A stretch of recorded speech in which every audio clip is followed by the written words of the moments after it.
ሰላም ሰላም ውድ የዩቲዩብ ቤተሰቦች እንዲሁም አዲሶች እንኳን ወደ እኔና ቻናል በሰላም መጣችሁ። ዛሬም በሌላ በአዲስ ቪዲዮ ተገናኝተናል። ዛሬ ደግሞ ላሳያችሁ የፈለኩት በእኔ ቤት የምስር ወጥ በቀይ ስር አሰራር ነው። አብራችሁን ቆዩ።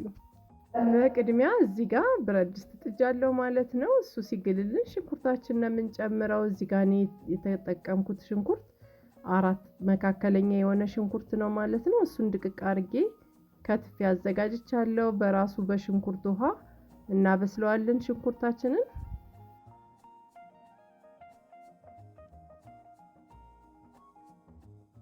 እንደዚህ ሆኖ ሽንኩርታችንም ውሃውን ጨርሶታል ማለት ነው። አሁን ደግሞ የምንጨምረው ዘይት ነው። ዘይት የምንጨምረው የሚያስፈልገንን ያክል መጠን ያው እንደ አስፈላጊነቱ እያየን ነው የምንጨምረው ማለት ነው። ለእኔ የሚበቃኝን ያክል አድርጌያለሁ።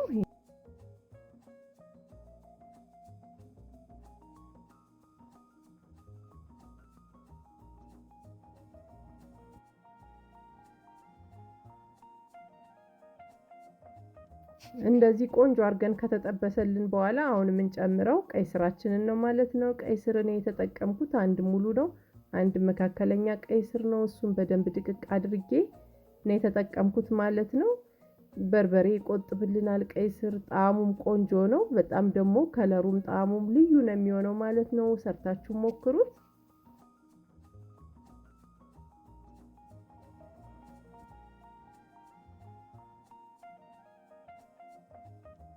ልክ እንደዚህ ሆኖ ቆንጆ ሆኖ ቀይ ስራችንም ሽንኩርታችንም በዘይቱ ጥብስ ብሎ ከተዋደልንና ከበሰለልን በኋላ አሁን ደግሞ የምንጨምረው በርበሬ ነው ማለት ነው። በርበሬ ነው የተጠቀምኩት 2 የሾርባ ማንኪያ ነው። ይሄው ብረት ድስቱ ተለቅ ያለ ነው ማለት ነው እኔ የተጠቀምኩት ብረት ድስት።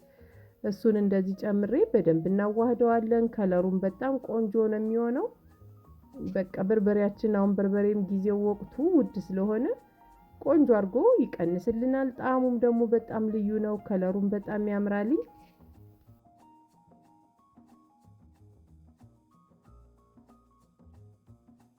በርበሬያችንን ደግሞ እንደዚህ ከቀይ ስሩና ከሽንኩርቱ ጋር ግን በደንብ በዘይቱ ቆንጆ አድርገን እንጠብሰዋለን።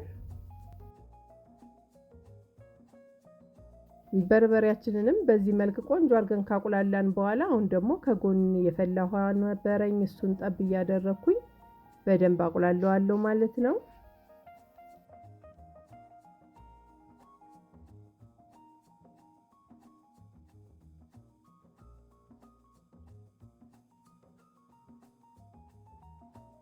ልክ በዚህ መልክ ውሃ ጠብ እያደረኩ በደንብ ካሻውትና ካቁላለሁት በኋላ አሁን የምጨምረው ነጭ ሽንኩርት ነው ማለት ነው። ነጭ ሽንኩርት 1 የሾርባ ማንኪያ ይሆናል የጨመርኩት። እሱን ደግሞ አብረን እናዋህደዋለን፣ በደንብ እናቁላለዋለን ማለት ነው።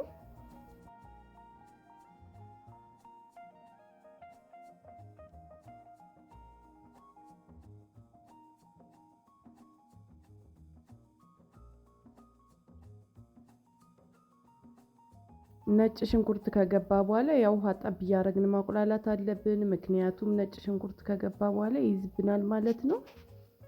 ወጣችንንም ቃናውን እንዳይቀይርብን ያደርግልናል።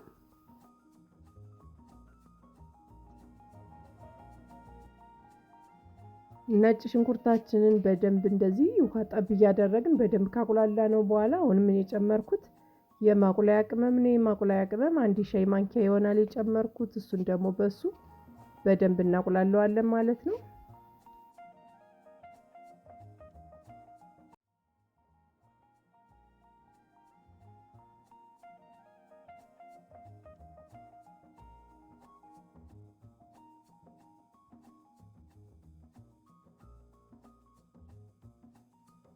እዚህ ጋር ደግሞ አሁን የምጨምረው ጥቁር አዝሙድ ነው። ጥቁር ቅመም ያዘጋጀሁት ነጭ ሽንኩርቱንና ጥቁሩን ቅመም አንድ ላይ ቆንጆ አድርጌ ፈጭቼ ነው ማለት ነው።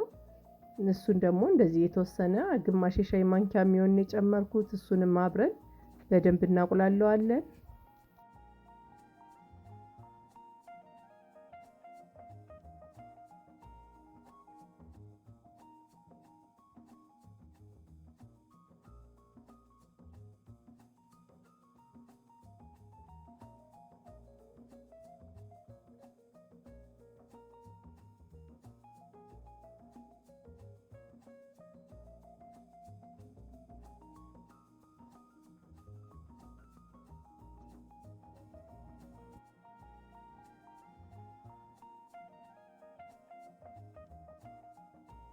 እንደዚህ ቆንጆ ሆኖ ውሃ ጠብ እያደረግን በደንብ ካቁላላ ነው በኋላ አሁን ደግሞ የምንጨምረው ምስር ነው ማለት ነው። ምስራችንን ደግሞ በደንብ ቆንጆ አድርጌ አጥቤ ነው ያዘጋጀሁትኝ። እሱን ደግሞ እንጨምርና በደንብ ከቁሌቱ ጋር አብረን እናሸዋለን። ከቁሌቱ ጋር አብረን በምናሽበት ሰዓት የምስራችን ጣዕሙ ቆንጆ ነው የሚሆነው ማለት ነው። አብረን እያሸን የሞቀ ውሃ ብቻ ነው የምንጨምረው ማለት ነው። ቀዝቃዛ ውሃ የምንጨምር ከሆነ ተሎ ይፈርስብንና ይቦካል ማለት ነው። ስለዚህ የሞቀ ውሃ ጠብ እያደረግን ወይንም የፈላ ውሃ ጠብ እያደረግን ነው የምናበስለው ማለት ነው።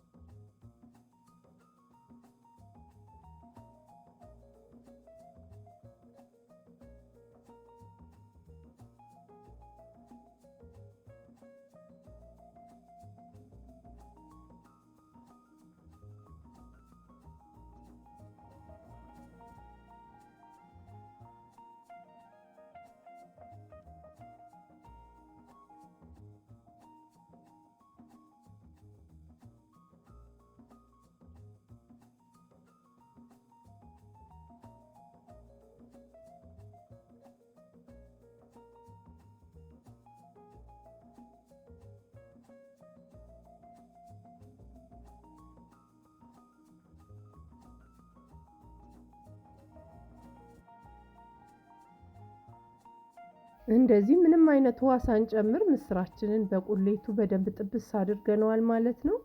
አሁን በደንብ እንትን ስላለ እንዳይዝብን ውሃ የፈላ ውሃ ጠብ እያደረግን ነው የምናበስለው ከዚህ በኋላ ማለት ነው።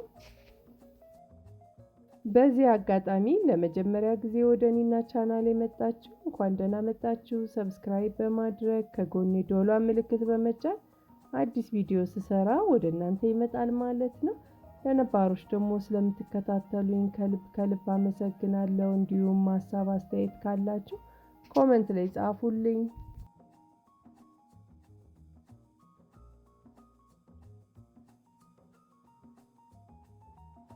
ልክ እንደዚህ ሆኖ ቆንጆ ሆኖ በደንብ ካሸነውና ካቁላላነው በኋላ ምስሩንም አሁን ደግሞ የሚያስፈልገንን ያክል ውሃ እንጨምርበታለን ማለት ነው።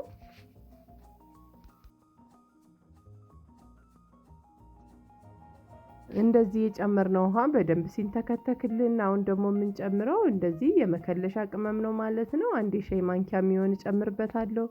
ከሱ ጋር ደግሞ አብረን እናሸዋለን።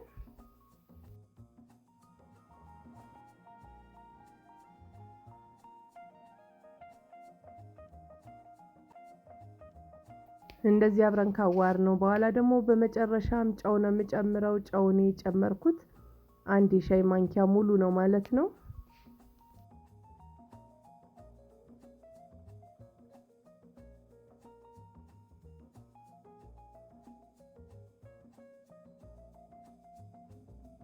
ይህን የመሰለ ቆንጆ የሆነ በጣም ጣፋጭ የሆነ ምስር በቀይ ስር ሰርተናል ማለት ነው። ቪዲዮን አይታችሁ ከወደዳችሁት ላይክ ሼር አድርጉልኝ፣ ኮሜንት ላይም ጻፉልኝ። በሌላ ቪዲዮ ደግሞ እስከምንገናኝ ድረስ ስለተከታተላችሁኝ ከልብ ከልብ አመሰግናለሁ። ቻው።